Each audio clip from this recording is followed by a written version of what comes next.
Kentucky in the Senate has been the honor of my life. To lead my Republican colleagues has been the highest privilege. It's time for the next generation of leadership.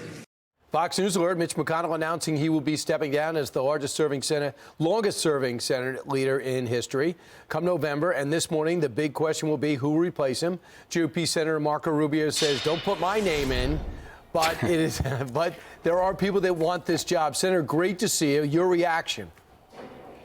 Well, first of all, I think Mitch McConnell's, whether you liked him or not, is the most consequential Republican senator of the last quarter century, and maybe senator, period, in terms of the work he's done on so many different issues.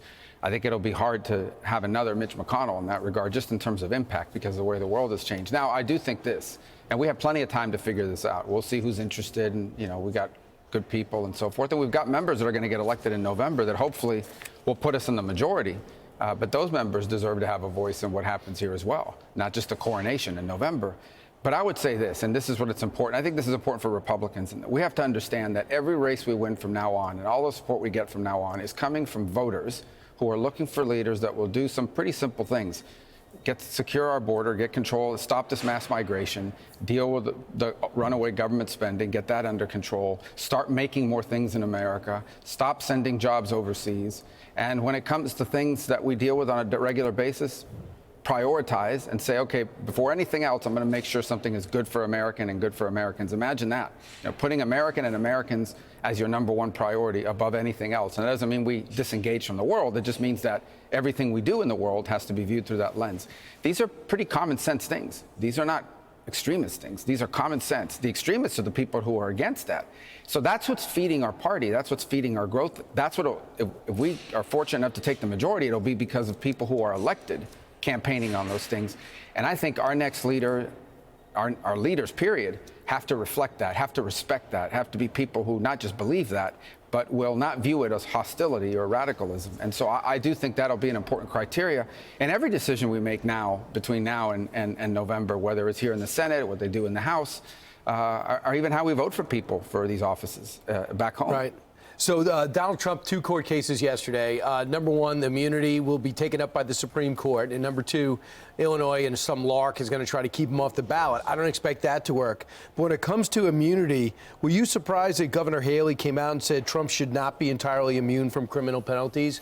Even though they're going at it, and you know what it's like to go out with the President of the United States in the primaries. Do you think that is something that's helpful? Well, I don't know. I mean, she's in a campaign, so I imagine she's got a reason to say that in terms of she thinks that gives her an advantage, and things happen in campaigns. So I always view those things as tactics and so forth, and generally don't like to get in the back and forth of campaign rhetoric. I will say this, though, generally, and that's we've never seen anything like it. I mean, you're now talking about, I've lost count of all the cases that involve everything from trying to bankrupt a man to tie him up in court with multiple federal indictments, and now state prosecutors getting in the mix. In essence, it's like we have seen them unleash this cabal of lawyers, prosecutors, and so forth, all designed to achieve one thing, and that is prevent Donald Trump from even being on the ballot, even having a chance to get elected. That has no precedent in American history, none. If this was happening in another country, if we were to see, we would be sanctioning that country right now. We would be saying this country is using their court system to interfere and prevent elections. In Venezuela, the leading candidate against the Maduro regime is not going to be able to be on the ballot because the Maduro regime has banned her from being on the ballot.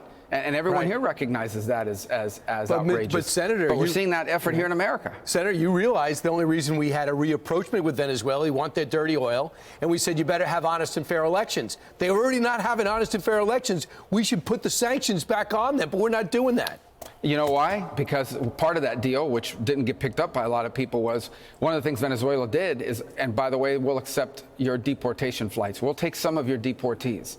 Now, Maduro's basically saying, we're not going to take any more of your deportees. He's extorting Biden. He's extorting America by saying we won't. So this guy, this animal who killed this young lady in that tragedy in Georgia, if we wanted to deport him back to Venezuela, you can't, because the Venezuelans won't take him. Look, I think there's another topic to talk about here and more to talk about in the days to come. But a lot of these, there's this horrible gang in Venezuela, and they've been in Peru now and in Colombia and in different countries for a couple years. Now they're starting to work their way here.